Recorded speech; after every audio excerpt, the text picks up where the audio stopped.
You know, people have said to me, you know, slavery was legal then. Everybody did it. You know, slavery was different in the North than in the South. You know, how bad was devotion slaves treated? We don't even know the slave's name. You know, we're going to erase history. And why are we even talking about slavery? You know, the people that would be interested in it have been dead for almost 200 years. How are people going to find the school if we change the name? You know, he made a significant gift to the town, and no one else did. The school's on his land. Black slaves were treated better than some whites. And I will admit that during the early days of this country, there were white slaves, and they were treated badly. But the legacy of black slavery has continued to manifest itself to this very day. Anyone who cares about, you know, I just said that anyone who cares about devotions past died hundreds of years ago. It's going to be expensive to change the name. Africans participated in the slave trade. So what is it that we want? We want a safe place for all children to go to school with honor and dignity. We don't want an institution that sanctions racism. We want there to be a presumption that every child entering is equal regardless of race, color, national origin, gender, ability. You know, I want to see that little child, you know, as I'm driving, you know, the couples or something, you know, with their back straight up. I want to see that sense of pride. I want every child to have that. But here's what we don't want to have happen. We don't want to erase devotion. We want to contextualize who devotion was in his time as compared to now. And we also want to provide an open and inclusive process as part of a name change. Now, part of continuing to remember devotion, you know, it goes back to 1884. There was an auditorium in the high school with his name on it. 1891, when land was transferred, you know, that was where the first, you know, grade school was built in 1892, about 150 years ago. If not now, when? So, and this for me is sort of the crux. Now that you know, what would you say to that little African American kid walking into a school? What would you say to any child entering that school? And we have to ask ourselves that question. We have to and look at it from the standpoint of what it means to a 6-year-old, a 7-year-old, or an 8-year-old. And that's going to stick with them. One of the statements that I talked about was that everybody had slaves. And that wasn't true. John Eliot, a prominent minister in the Massachusetts Bay Colony, basically said that he actually, in his quote, lamented with bleeding and burning passion that the English used their Negroes but as their horses or the oxen, and that so little care was taken about their immortal souls. So it wasn't everybody. It was a choice that was made. And I almost wish you could see this slide because it shows, I'll turn it around, you know, y'all's eyes may be better than mine, I won't be able to see it. But this was the slave ship that people were brought over on. And the little sticks you see, those are human beings. And that was how they traveled to get to this country. In fact, half of them didn't make it. They died of disease, or they thought, you know, death is better. So, the economic impact of slavery. People made money. It was as simple as that. People use religion, they use all kinds of reasons for it. But in the end, it was for money. It was for the production of income. And people that had slaves, it allowed them to develop careers, and it also allowed them to go about the business of creating or advancing their social status. One of the things that happened in New England is they would just bring up, likely from the Caribbean, you know, a healthy meal. Now imagine the isolation that guy knew. And that was his entire life. And I'm gonna move a little faster, because I can feel that hook starting to come. But, you know, Massachusetts had some pretty draconian laws. So I just want to dispel this whole notion that it wasn't as bad as we might think, that there were kind, benevolent people.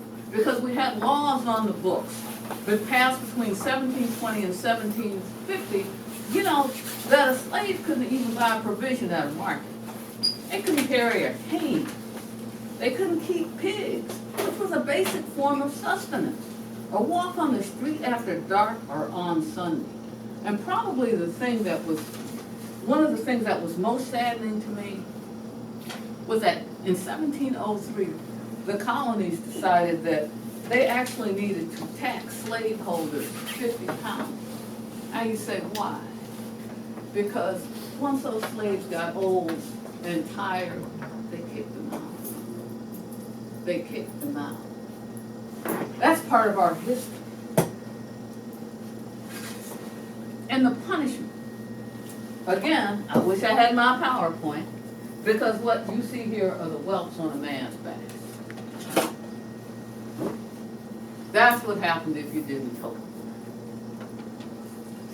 And, you know, you beaten, gagged, branded, all sorts of forms of torture. But you're like, now why is Deborah discussing slavery? Because, you know, once slavery ended, it took on a different form. And we went from, people spent less time calling somebody their slave and more time perfecting racist behavior. And so what we have now, and we've gone through different gradations of what racism looks like. And that's the main reason why changing that name is so important. Devotion's name started with slavery. And to keep that name today says something very sad, very horrible about this town. Now, there's a lot of history around what this does to people. Anybody see the Sunday Times magazine? Did you see that story about, you know, infant mortality and the death rate among African American women during birth? Did you see that little piece where they were talking about the stressors, the day-to-day stressors that just accumulate and take their toll on people? And you can say, oh, well, it's just because those women are poor. But what, and BU has been doing a study on this for years, is that what it's really about is the stress of racism. It's the stress of racism. And that becomes important because, as I like to use the name Johnny. As little Johnny is walking into that school, if he has to see that name, now that we know, we have put that yoke around his back, over his shoulders. We have already assigned to him a certain trauma, a certain burden. And with that, we begin to see the behavior associated with trauma. Yeah. You know, I have this refrain of, why can't little Johnny learn? Well, if little Johnny shows up at school and is already stressed out, and he doesn't feel like there's a place for him anyway, then what, you know, how does he succeed? Now there's another piece of this, and it's called epigenetics. And it's anybody heard of epigenetics? Well, you know, it's a frightening kind of concept, because what it says is that racism hurts for generations. It's not like, you know, you said something mean to me and I shake it off. You say something mean to me, I have a child, it gets carried. It's almost as if it gets attached to our DNA. And it's true for racism, it's true for anti-Semitism. You know, and there's, you know, some fairly good research out there that talks about, one of the studies I looked at, it actually said they were talking about Holocaust survivors, and they were struck that third generation Holocaust survivors showed more symptoms than the children of the Holocaust survivors. And they're not sure why. But I would challenge you to just think about, you know, going back 8, 10 generations of slavery and what a burden that imposes on anyone. I do not want that imposed on any child. And I will just loop back around and I will say that is the reason for this resolution. Now, I will talk about kids and oppression and pressure, but I also want to say that kids are resilient. People are resilient. We have to give them a reason to want to be with. And I think changing the name, it's almost like a form of restorative justice. You know, it is a tangible, it is a real act that says a lot about this community, but also how people should perceive of themselves as members of this community.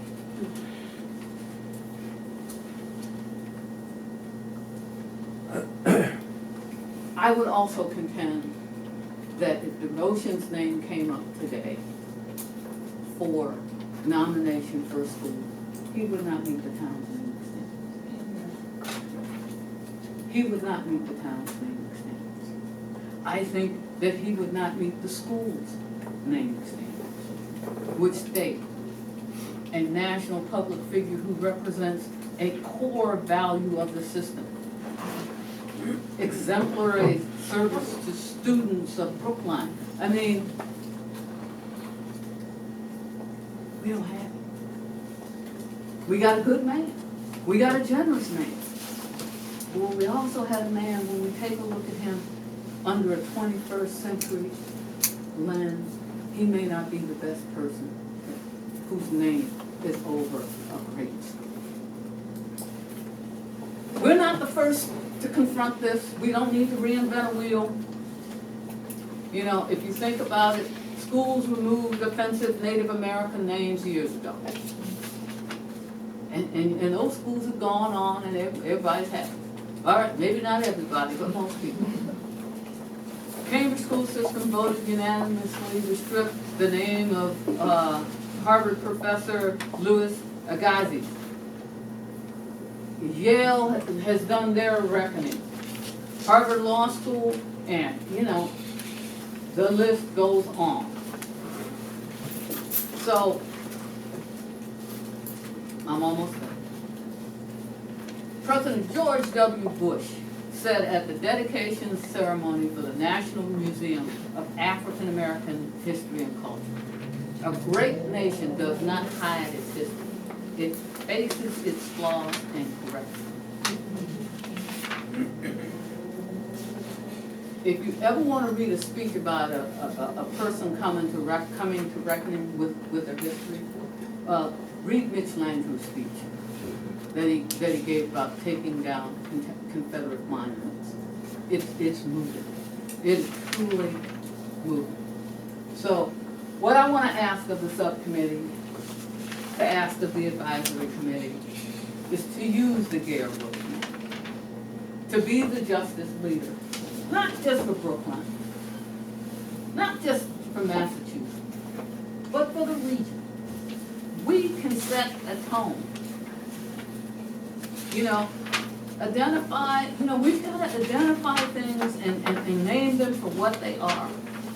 And, I want us all to create a culture of reflection and accountability toward, addressing the interpersonal as well as the institutional biases, that hold us all back. This is not just about black people. When I stumble and you bend over to help me get back up, and you pull a muscle in your back, you're affected too. And I would argue that the whole system, everybody is hurt because of these isms. So I would ask us to just do the accountability and the reflection. So to conclude, and I thank you for your generosity, change the name of the Devotion School to one befitting our values. I think we can do so in an inclusive manner. And I'm going to go back to something that I've said a few times. We get to lead by example. So it took me a few more minutes to tell you the why, but I hope that you understand in a nutshell, it's not just a name. It's far more than that. So I thank you for listening, and I hope that you will support our warrant article. And if you have any questions after the other speakers.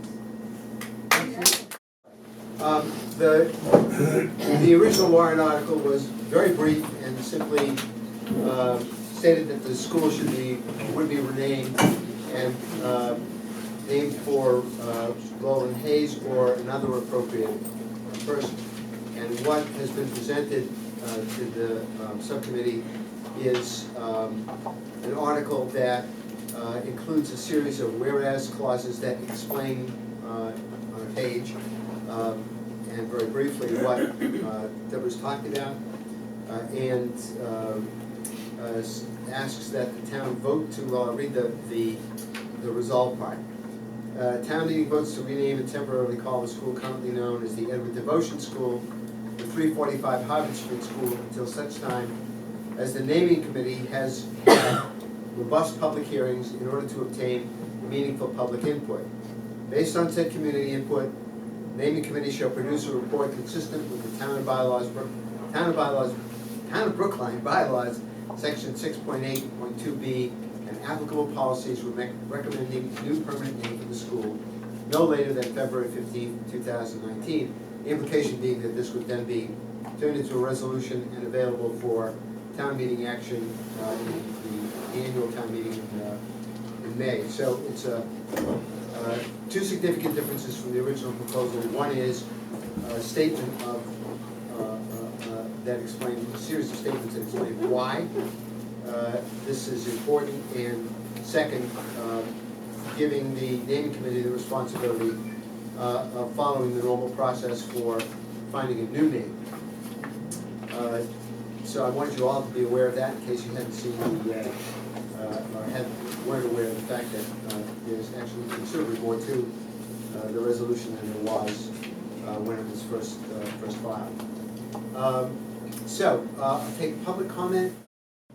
I have two children who attended devotion from kindergarten through 8th grade. I'm former PTO president, and my husband is a teacher at devotion school. Professionally, I'm a school nurse in Boston Public Schools. I have extremely fond memories of the devotion school and very positive memories. It has been a great place for our family, and I'll tell you that when I saw the demolition starting and the building coming down, I definitely had some feelings about that, and I think that there was a certain kind of nostalgia there, and because I feel a lot of pride in the school and the school community, and I think I will feel more pride to be part of a community that has the courage to change the name in the light of what we know now.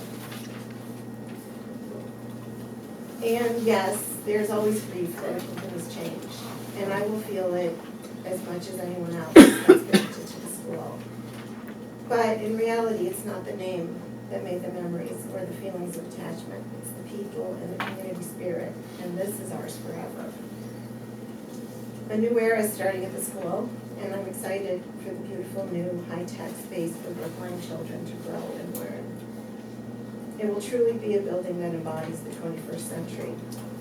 I think it's a perfect time to also have the name reflect the times we live in.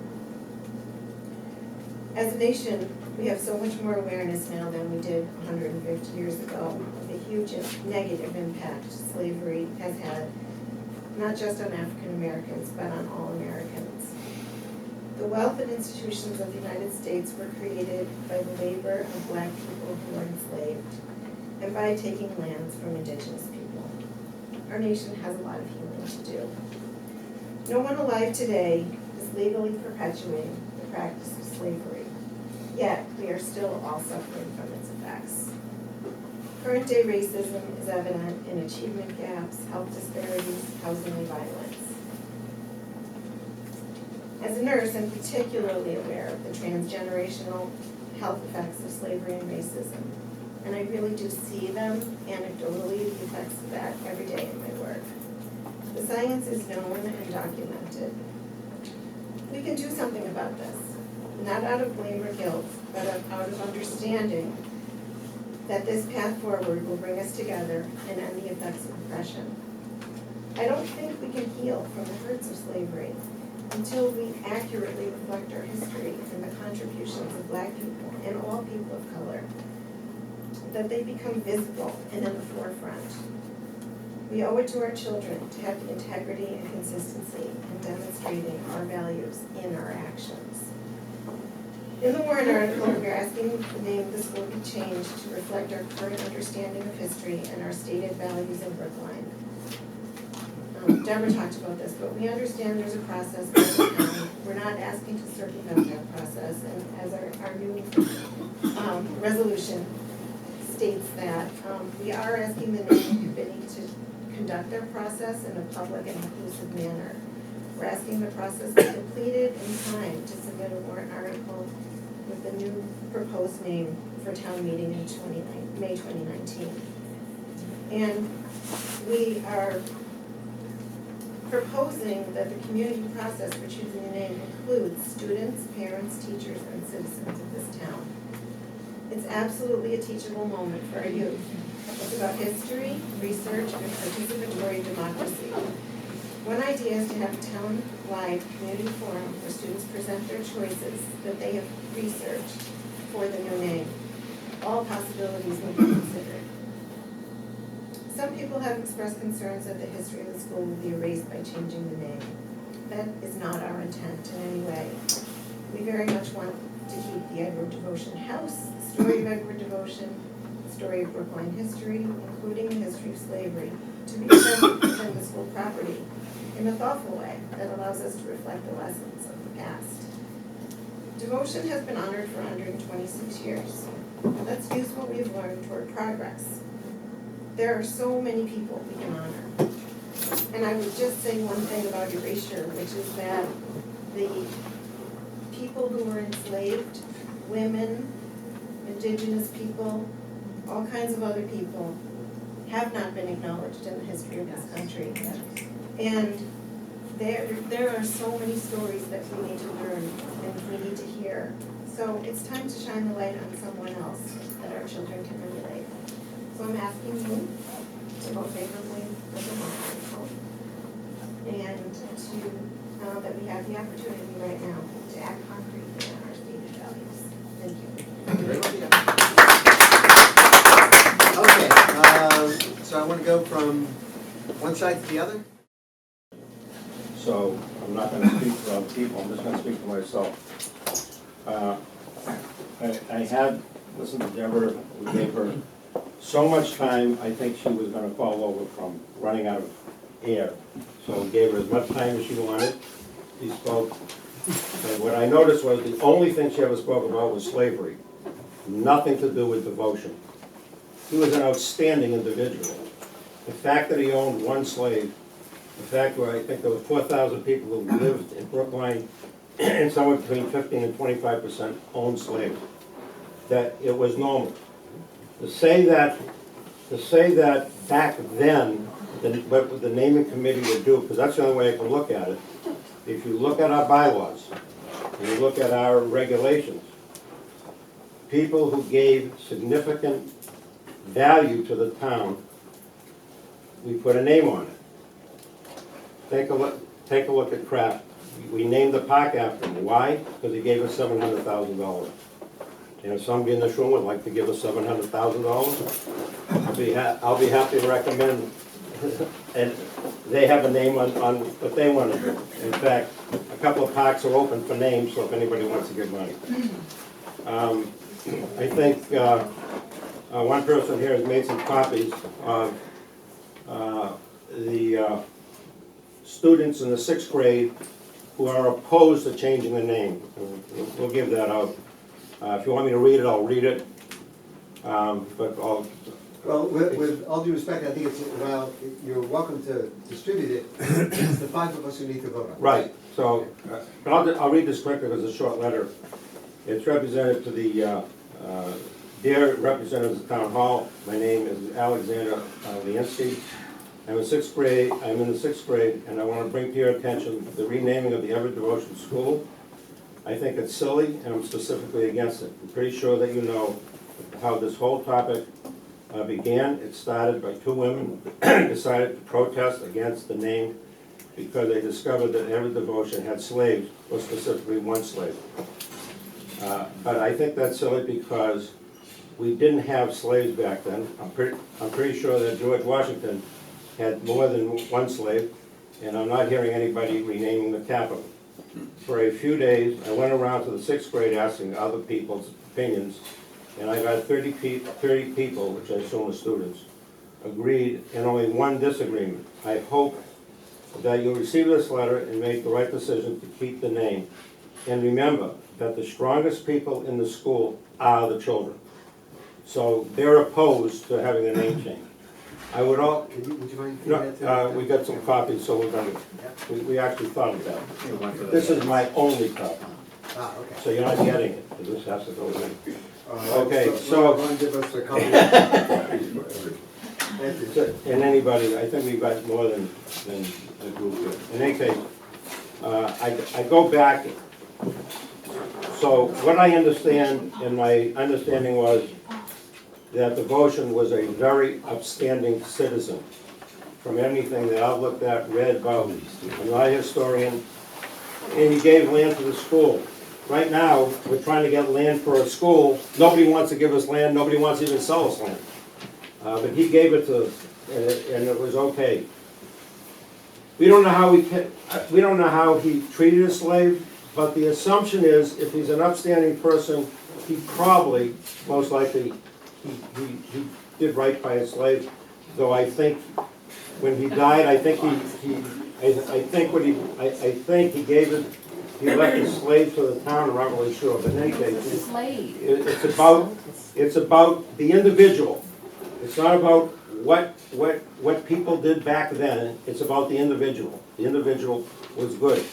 He gave money to the town. I put myself back in the naming committee and I say, what would we have done then? Like I speak for myself, we would most likely had the Everett Devotion School because he gave the land for school buildings.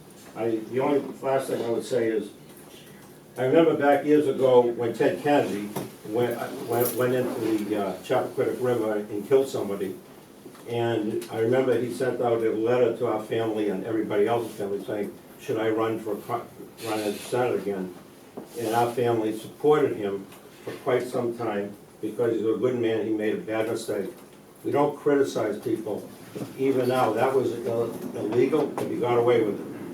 Back then, I don't hear that anything that Everett Devotion did wrong.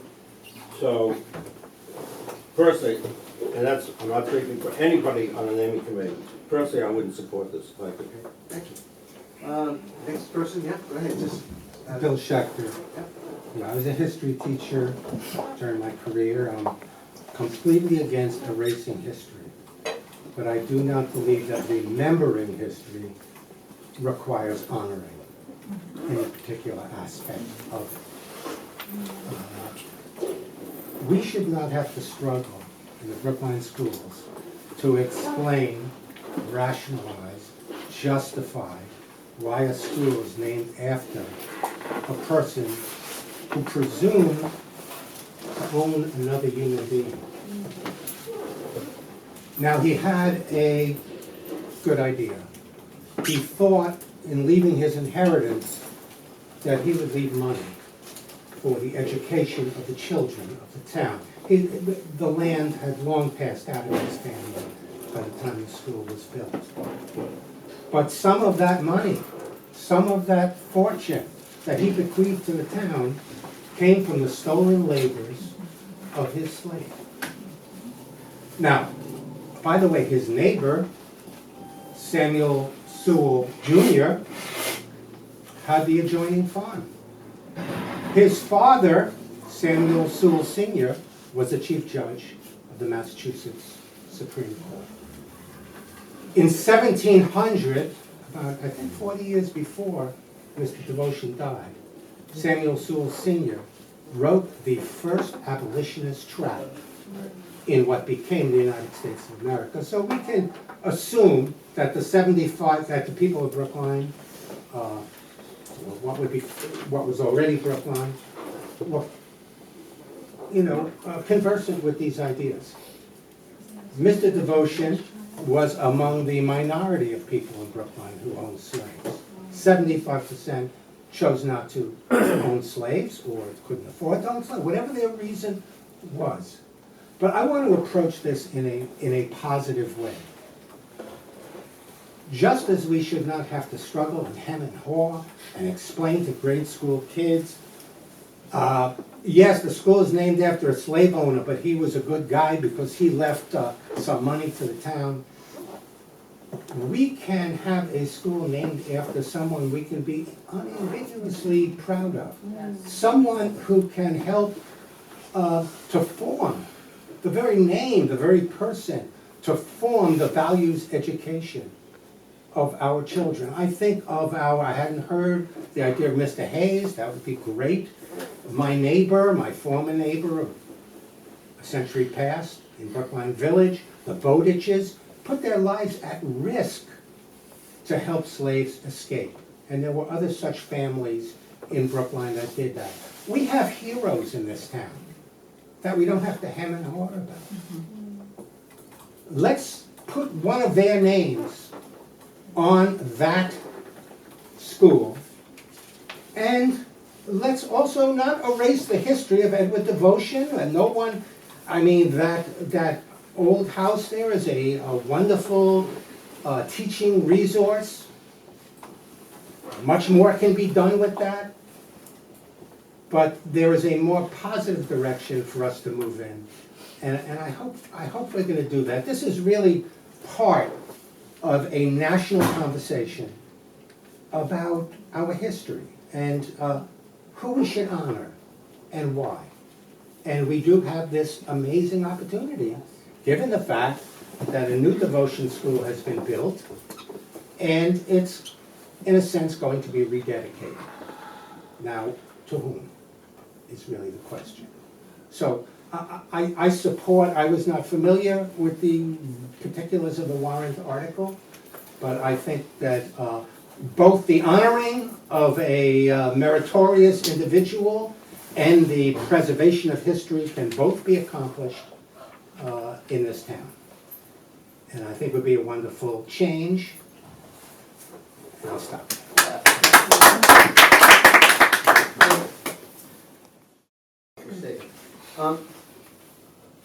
Later on this evening, I hope not too much later on this evening, we're going to consider Article 36, which is a proposal to rename Washington Street. And it's been known forever, since Washington was alive, that Washington was a slaveholder. I wonder, and I'm asking you this because you're a history teacher, you've really set this, you've set the case beautifully. I wonder if you could comment on that. Will that allow me to leave the meeting early? Absolutely. Well, I think, I did look up, I was curious about a few things about Washington Street. It is the longest street in Massachusetts, Right. and it was created before it ran through Brookline. You know, Washington, let me put it this way, to use a phrase from our political culture. Edward Devotion, you are no George Washington. George Washington, by the way, I commend everyone to check the website of Mount Vernon. Yes. They are amazingly frank. Yeah. Not just that he was a slave owner, but I mean, the slave escaped, the slave was beaten, he divided families. He did eventually free his slaves on his death, though those slaves probably should have been freed after his wife passed away. But George Washington is kind of, I'm probably gonna, some Latin teacher here maybe can help my pronunciation, but it's kind of sui generis in our history, in the sense that he was the, unlike Edward Devotion, he was the commander of the Revolutionary Army. He was the first president of the United States. And equally important, he was the first president to leave his constitutional office peacefully and to establish that precedent. So, again, I don't think we started Washington Street, whereas I think we did build the Devotion School. The Washington Street continued through our town. I am concerned, 2 points, and then I'll stop. I think roads get their names, obviously not Washington Street, but often roads get their names for reasons other than honoring people. In other words, Coolidge Corner, the Coolidge brothers had a store there. It was a way of marking a place, marking a route. That's number one. Number two, I'm a little bit concerned with renaming a major artery that could cause public safety issues for ambulances, for fire engines, for commuters, for travelers. It could be extremely confusing in a way that renaming the Devotion School would not be confusing. So I really think they're two different issues, and I think a little bit it's unfair to impugn people's motives. But I feel a little bit that the attempt to be more inclusive about this issue and to argue that, well, if we want to change the name of the school, well, let's change the name of Washington Street. It was not suggested to be more inclusive. What was suggested, or it was thrown in. Well, let me caution you that I spoke with the proponent. Yeah. And I think it would be unfair to him. Okay, to then maybe I'm wrong. But my point would simply be that in the history of this country, the history of social change and so on, we've never held the standard, and this has been said on Facebook. So that's what I'm responding. No, let me finish. This has been said in the discussion group, so this is what I'm responding to. That in order to change one thing, we don't have to change everything immediately.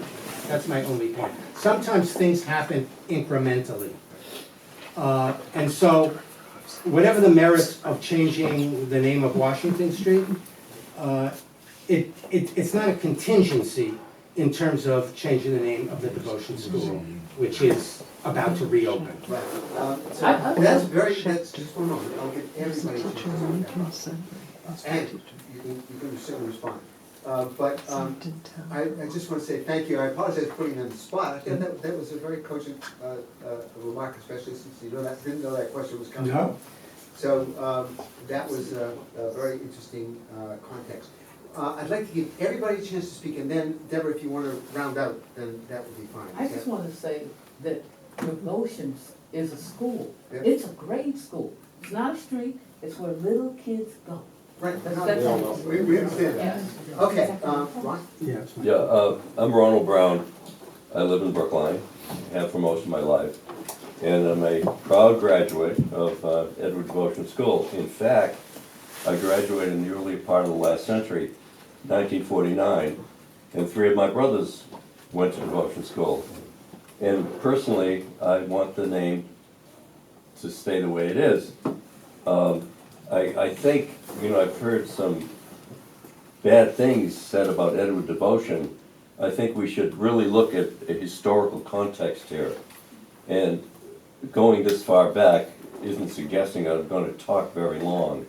But I'll go back to 1598, when the French king signed the Edict of Nantes, which gave French citizens the right to choose their own religion. France, about 100 years later, France had some economic problems, so they were looking for a scapegoat.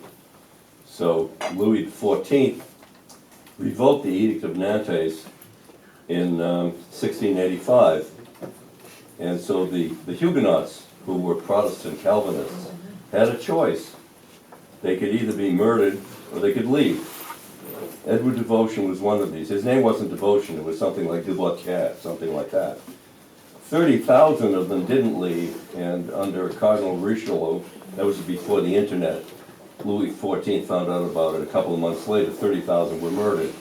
Anyway, the 200,000 who escaped went to the Netherlands, they went to England, they went to Germany, and a whole slug of them went here. Edward Devotion was one of them. So he emigrated, and he settled in Boston. He had 11 children. His son John had 6 children. John had 1 child, Edward. So the original Edward Devotion was his grandfather. And the Devotion family were very important in Boston. They were good citizens, they were surveyors, they were constable, one was the tax collector. Edward Devotion was not a wealthy man, but he did have a lot of land, and he gave it specifically to the town of Brookline to build a school. Hence, that was the name of, that's how the name Edward Devotion School came about. Brookline was created in 1705. There was a committee of Bostonians in the Muddy River section, and they petitioned to create Brookline. And he was one of those people. So he had a lot to do with the fact that we are living in a place called Brookline. And I really don't think that that memory should be defamed. The 18th century, in the 18th century, he was the biggest gift that Brookline received. And it was not money, it was land. And in that land, they built the Edward Devotion School. So I really think it's important not to judge the giants of history by the standards of today. England in the 19th century was the most powerful country in the world. They didn't get rid of slavery until 1833. We didn't get rid of slavery until 1865. So please do not denigrate Edward Devotion's history and legacy. Thank you. Okay, sorry, well, go ahead, yeah. I'll take the pizza. That's the smartest thing that anybody has said here, by the way. Well, I took some chairs from the Economic Development Board, and when we went in there, we said we're taking your chairs, not your food, but so I apologize for the interruption, but. It's fine. So, no, it's great. They prevented me from breaking down. Anyway, what my friend, who's no longer here, said a few weeks before their passing is to not, to look towards the here and now and towards the future, and see how we might be looked at from afar. And I am really thankful that I'm able to be here as a woman, because not that long ago, my opinion might not even matter, and I might not even be heard. And to someone a long time from now that may be looking back on this record of history right now, they might look at this as a transformative moment. And I think that I'm someone who went through the school system, and I didn't know about Edward Devotion, and now that I've been out of Brookline for a while, they call this the Brookline bubble for a reason. I don't know if y'all have heard that, but it's definitely a bubble. And within that, to be honest, yes, I learned about slavery a little bit, but not to that level. And I get out of here and I see our sister cities, Boston, Dorchester, Lowell, they're dealing with a lot of other stuff. Stuff like this is not on the docket. It's kids our age getting killed on the street. Like, this is by far just like such a wonderful opportunity to just look to the future. So I urge you, the past, for sure, I feel that it's important. And our ancestors are how we got here. And that's really important. And what we pass on is also really important. And one thing that I'm seeing in the people who are talking, I'm studying to be an expressive arts therapist. And there's this body language that I see of like holding in, and it's tension, you know? You can uncross that arm and like unfurrow and like just like take a moment. Just breathe it out and breathe into that new light, and we can recognize those things. And it also saddens me a little bit, like, I don't know, I hate using the extremes, but if Hitler walked in here with like $100,000 and was like, I got your land, would you name something after that guy? And I know it is in no way to equate our devotion to that severe of a person, but Hitler was a person too. We're all people. So anyway, I urge you guys to look at this and imagine and put your imagination on what people might look at here. People look at Martin Luther King, he was one person, but he had an army behind him. And I just realized, y'all lived through all that. Like, you guys have seen way more than I have in terms of the scope of this. I just realized, really, like, so I appreciate that, and I urge you to look forward, and I urge you to find yourselves as part of this matrix that will continue this great country's way of moving forward and amplifying our arms and breathing new life into it. Thank you. Thank you. Yeah, I went to the Brookline school system, it's Brookline High, everything. So I just wanted to tell a little anecdote from my time at Brookline High. In 2007, I went to my sister's high school graduation at Brookline High, and the speech given by a student was kind of like the valedictorian speech. It was this white boy, and he told this story. He was talking about how much he loved Brookline, how much he loved Brookline High, and he told this story, or like an anecdote about kind of the values of Brookline, and that he had seen, you know, a couple days before, you know, a white student and a black student like sharing earbuds, sharing a headphones or something, and how he saw that and it made him really happy because it was like a symbol of like, I don't know, people getting along or diversity or something like that. It was like a nice story, you know, a nice anecdote. And to him, it represented what Brookline was all about, like, you know, people living together and inclusion and harmony or something like that. That's how he saw Brookline, you know. He was a white boy.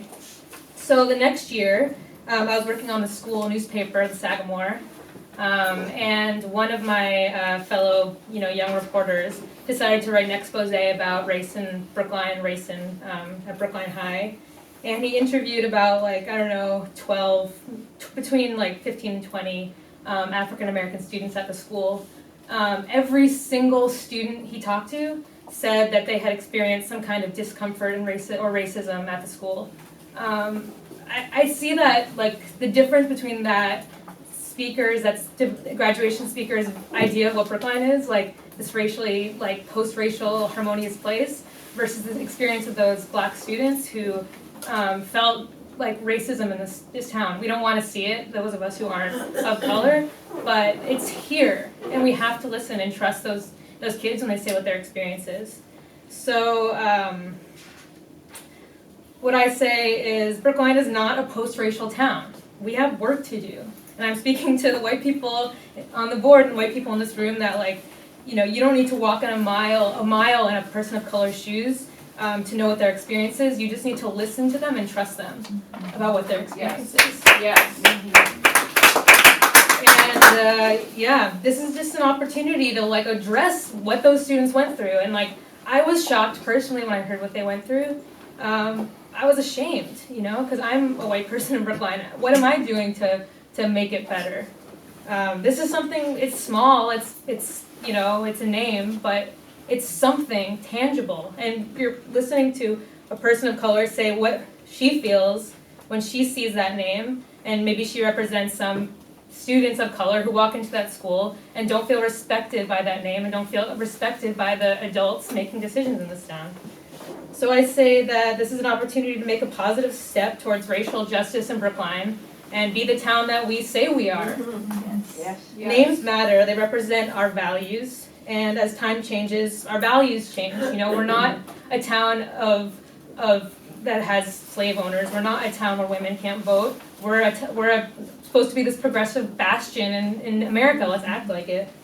As our values change, so should our names. Brookline can be the town of inclusion and justice it strives to be. Change the name. Thank you. Hi, my name's Steve Vogel, and I'm one of a group of people that first brought the idea of Brookline joining Government Alliance on Race and Equity to Brookline. And the United States right now is at one of many crossroads on race relations. Anyone who reads the papers knows that we have a racist in chief as president. There's all sorts of things every other day about people of color being mistreated by the police. You know, if you believe them all or not, some of them have to be true. Look what just happened at Starbucks. We in this town have had incidences that are concerning. We've had 3 employees who've charged racism who it may not have been addressed properly, and they ended up not feeling comfortable and being fired here. Brookline is known by communities of color as a dangerous place to drive through. Even though our statistics, when the police don't seem to show that, it is quite known. We have work to do. The United States is in the process of trying to figure this out. We should be setting an example. Second of all, Edward Devotion was no George Washington. He was no Thomas Jefferson. Third of all, naming is not in this world and has never been forever. Because if naming was forever, this whole country would be Indian names. Names should reflect our culture and what we value. There is a way to honor Edward Devotion while describing the conflicts and in a way that doesn't erase history. And I challenge the notion that there were good slave owners, that they were good citizens. You can, if you go into Southern culture and you look at all these vicious, nasty slave owners, they were highly respected in their time. Obviously, he was of his time, but he was a minority in Brookline and in the Northeast in his time. And it's time for us to step up and work for racial reconciliation and equity in this country. Thank you. Oops. Oh, I'm sorry. Me or I think Rebecca? we're going down. Okay, fine, thank you. Unless there's somebody in the Hi, I'm Rebecca Stone. I'm a town meeting member from Precinct 3. I'm a former school committee member, and I'm currently a candidate for state representative from Brookline. I am not going to repeat everything that came before. I just want to associate myself with everybody who has spoken, especially with what Deborah gave us at the beginning, which was an extraordinary walk through the why here, and I feel very grateful that after her original op-ed came out in the tab, I called Deborah and she gave me a private walkthrough in that conversation, and by the end of that conversation, there was simply no question in my mind that, as was just said so eloquently, he just needed to change his name.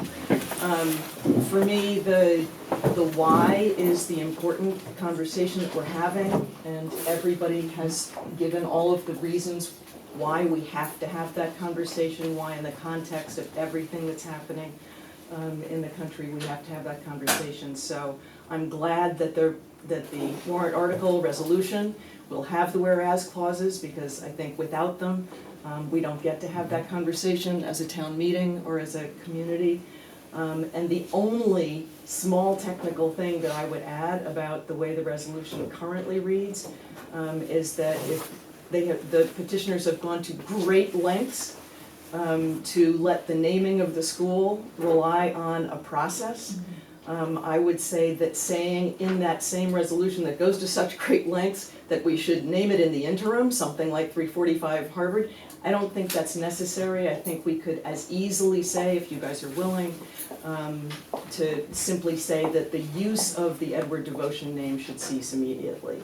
But leave it up to the schools to figure out what they can do in the interim, and just take the whole idea that town meeting names this building now or temporarily or permanently out of it. So that's a small thing that can be addressed, but I just want to associate myself again with the extraordinary eloquence in the room for changing the name.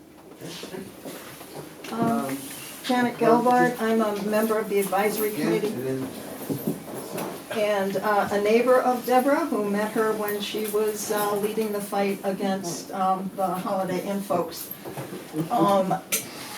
And I agree with, Rebecca must have been listening to my head and saw what she said, because mostly what I want to say is I hear nothing in what's being proposed that denigrates, which was the expression that the gentleman used, Edward Devotion, or tries to wipe out history.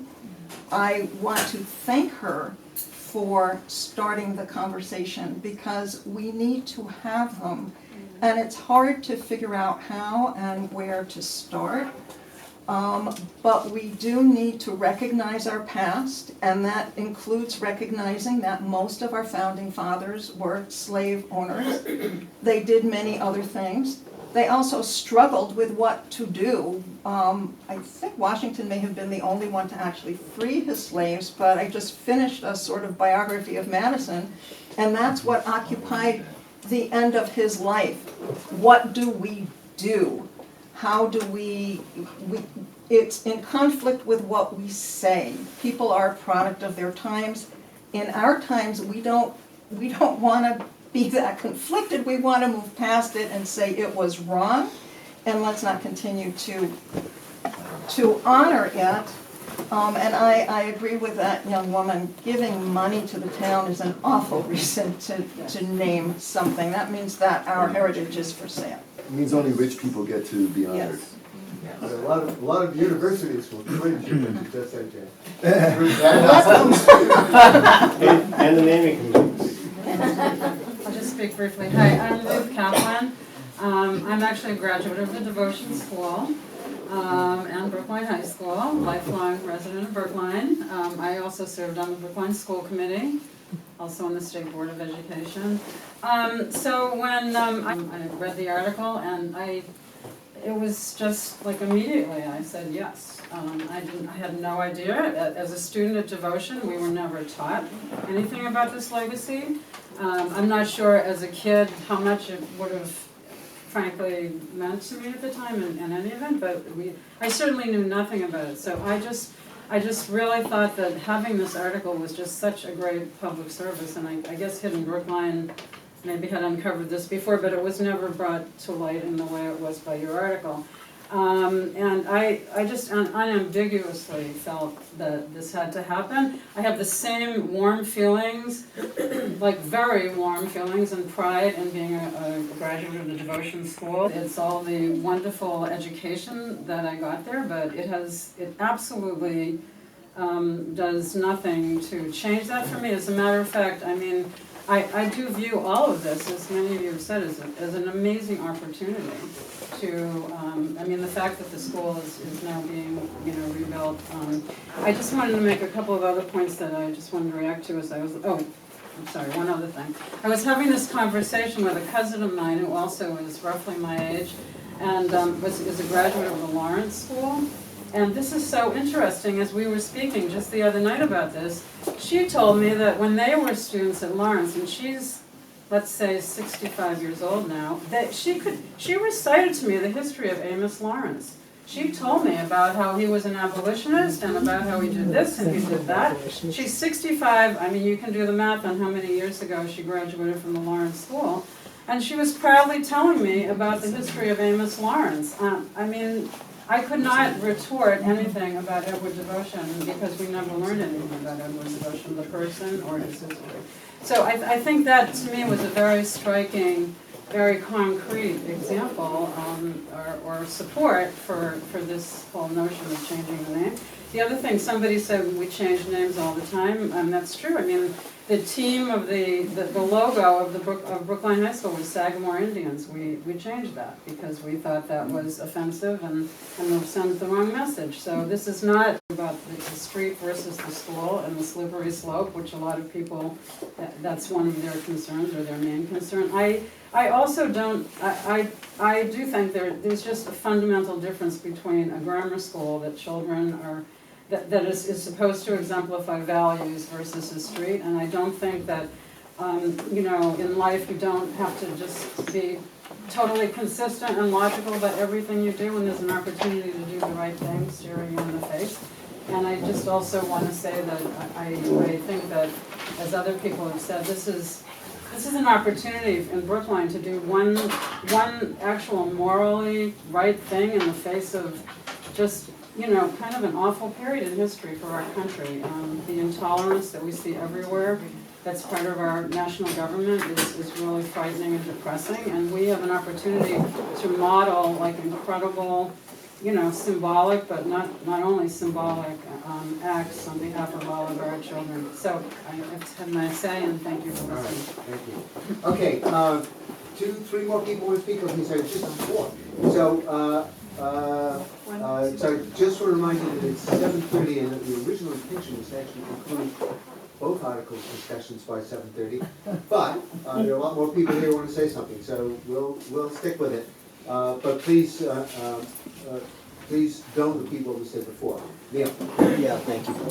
I'm Neil Gordon. Just for identification purposes only, I'm a Precinct 1 town meeting member.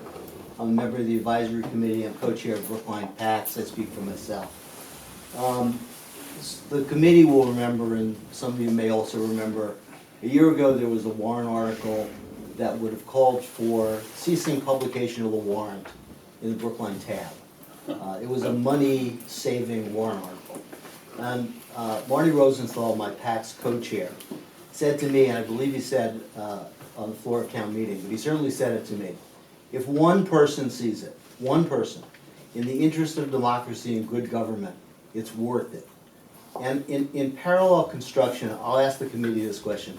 I don't need to repeat the pros and cons of what's been said here. How many K-8 students need to be uncomfortable with the name of their school? How many parents, how many Brookline residents need to be uncomfortable before changing the name is the right thing to do? Yes. My name is Lisa Nowak Wilkins, and I have young children in the Brookline school system, and I'll keep this very brief. I think it's I'm still 10 weeks away from my due date, so I'm not gonna have a baby right now. Thankfully. I just want to say that when this conversation started among my peer group, which is very difficult for people my age with small children to show up to these meetings, it's a no-brainer. We don't want our kids attending schools named after slave owners, and I think it's in the interest of restorative justice in my age group. Everyone I know, it's a no-brainer. So I just want to put that out there for the 30 and 40 somethings that can't make it here. That's how a lot of us feel. Thank you. Thank you. At the back, yes. Yeah, Martha Gray, Precinct 11, a parent and educator. I just want to say that I think that this warrant article gives us an important and crucial opportunity to be the true leaders that we say Brookline is, and that we have this opportunity to acknowledge the incredible stains in our history, our collective history, the systemic racism that our country has been built on and continues to perpetuate.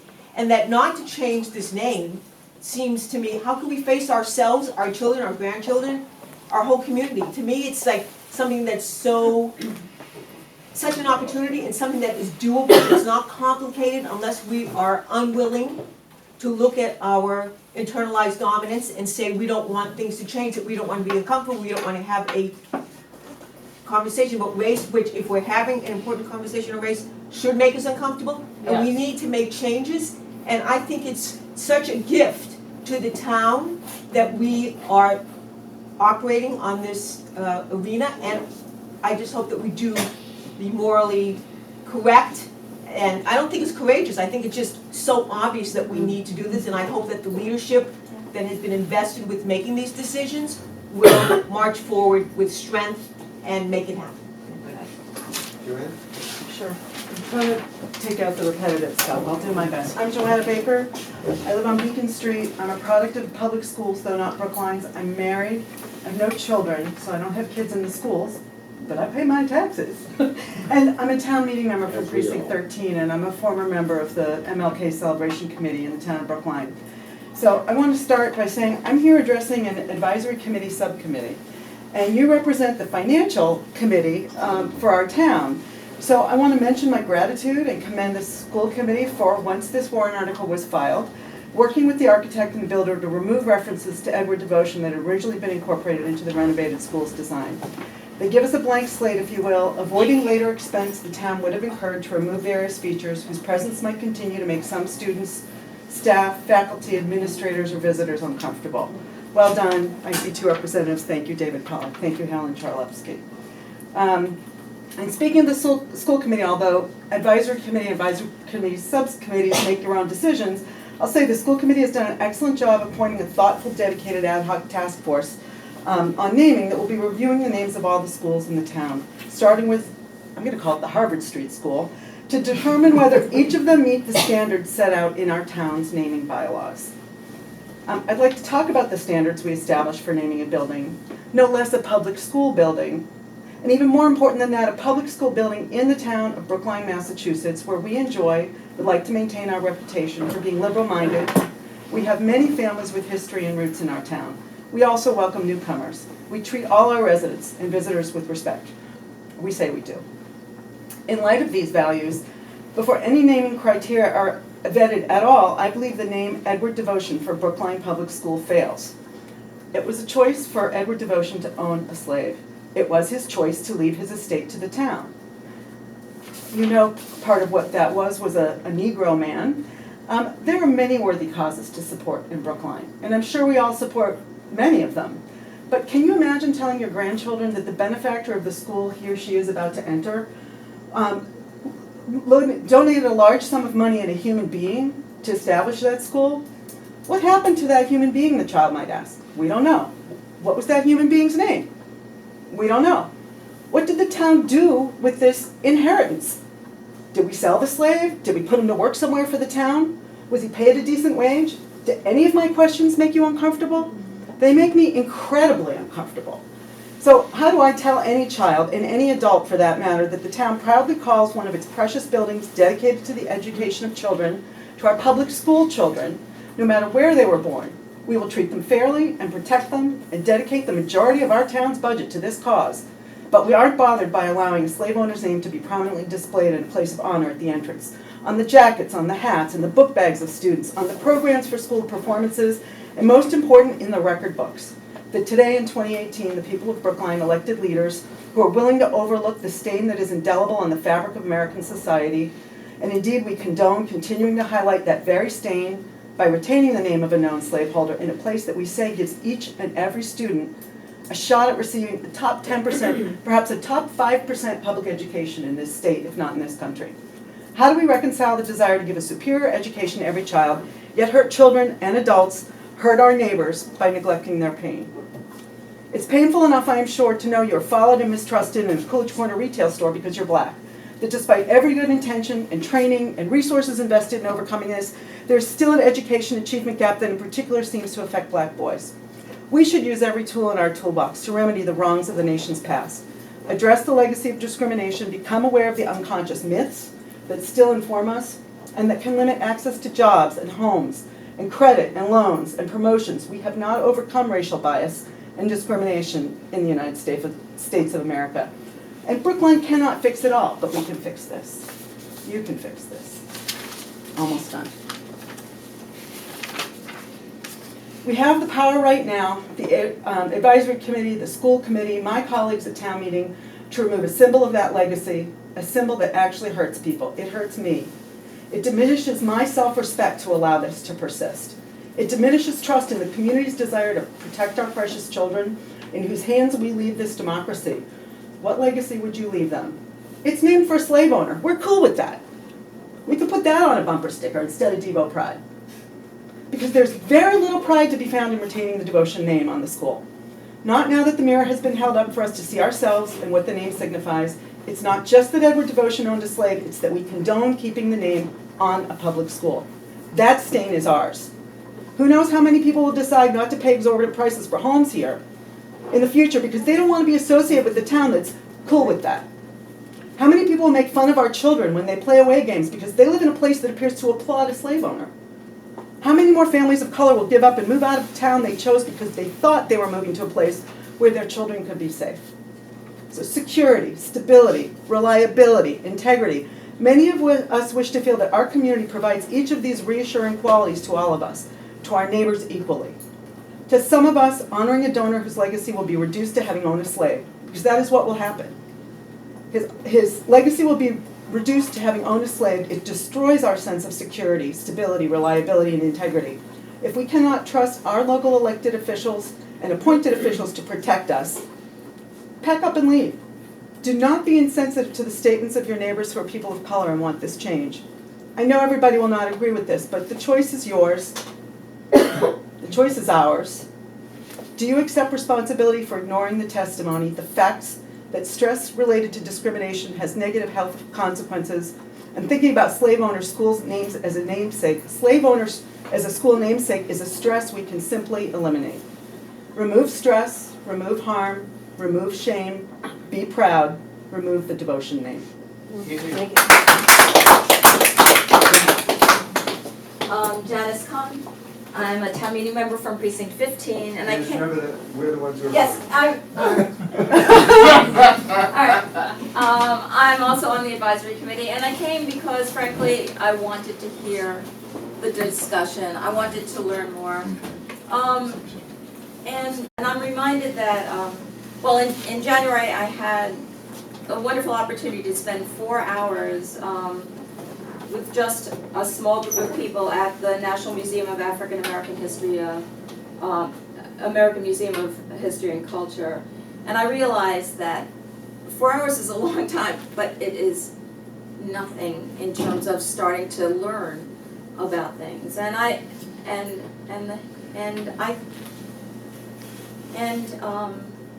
realized, for me, I learned about Edward Devotion being a slaveholder maybe 10 years ago. And for me, every time I hear it, it reminds me that I need to pay attention to this. And I know that, many of you probably know that facing history and ourselves started in Brookline. I mean, this is an important thing, facing our history. And I've heard people say that we are not erasing history, and we're not bulldozing the Edward Devotion house, for instance. That is going to remain. But I think for me, personally, living in Brookline, every time I hear the word devotion school, it reminds me to pay attention. That Brookline is not immune to, to our greater history and our greatest failing in having slaves here.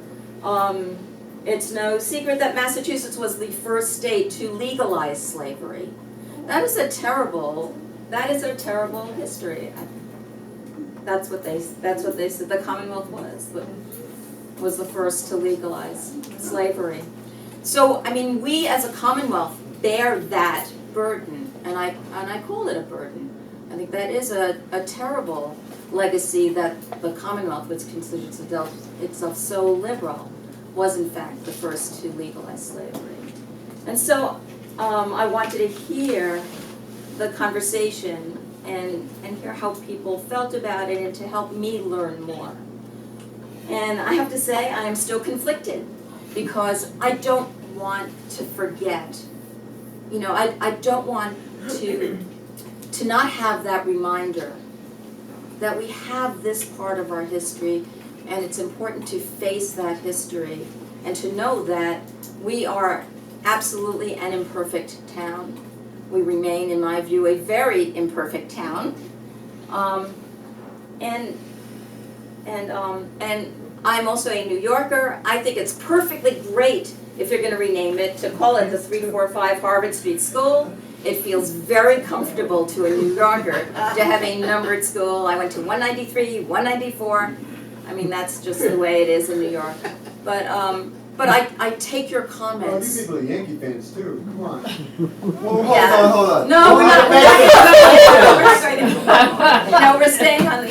So I just want to say that I appreciate all the comments that have been made tonight, and I know that we are, a community that is working hard to make things right. Okay, last comment, I hope, go ahead. We renovated a whole school around the Edward Devotion House. Like, I don't think we're at risk of forgetting. Do we know who you are? Oh, I'm so sorry. I'm Nicole McClelland. I'm a town meeting member in Precinct 11 and a parent of a kiddo that will be in the Brookline school system. I think if anything, there's more of an opportunity to remember because you didn't even learn about Edward Devotion. You went to school there because how do we teach a kid who's a student at the Edward Devotion School about Edward Devotion? Like, what do we teach them? And we say, this is who he was, now we know who he was, we know what he did, but we still named the school after him. We had a choice, and we said it was still okay. It's hard to introduce that into the curriculum, right? Say, all the leaders in the town still thought this was okay. But if we change it, if we change the name, we have a great opportunity to teach about who Edward Devotion was, and to teach those kids about what we did and what we changed. So I think if anything, the erasure is that right now we're just sort of like skipping over who he was. And we have that teachable moment. I think that's what it is. We also built the whole school around the Edward Devotion House. And he's still going to be very much present in Brookline lore and community. And the only other point I'm going to make that I think has been a struggle for me to wrap my mind around, and also prefacing this by saying I don't think we're at risk of losing track of who Edward Devotion was, is why our loyalty would be to a man who owned another person and who lived and died 250 years ago. Why our loyalty would be to him and not to the people who are here now. Yes. Amen. Now. Thank you very much. All right, I think we had everybody who wanted to speak. David, do you want to say anything else? You don't, I'm here listening. No, Helen and I, as members of the school committee, are simply here listening to. The school committee had a public hearing on April 12th on this warrant article. We heard from petitioners and from a bunch of other residents who wanted to speak to this. But this is a stellar turnout. You guys really know how to put on a show. A lot more speakers tonight, a lot more voices. It's very valuable. Thank you. And it's school vacation week. Can you imagine if it wasn't school vacation week? All right, so the next, thank you very much. So the next piece of this meeting is whatever discussion needs to take place amongst the subcommittee members, and then we'll vote on the recommendation to the full advisory committee. I'm not quite sure of the date on which the advisory committee is going to take this up. It was originally It's the 26th, no? 26. The subcommittee will report, the petitioners have an opportunity to report, and there will be an overhead projector in that. Beautiful. So you'll be able to show that PowerPoint. But there won't be public comment in that meeting. Okay. Questions, comments? Dave? Just one comment. There's a word missing now, therefore be it resolved. And I had a question which maybe Helen could help with. In reading the resolve. I don't actually have a copy of what it is. I can give you one.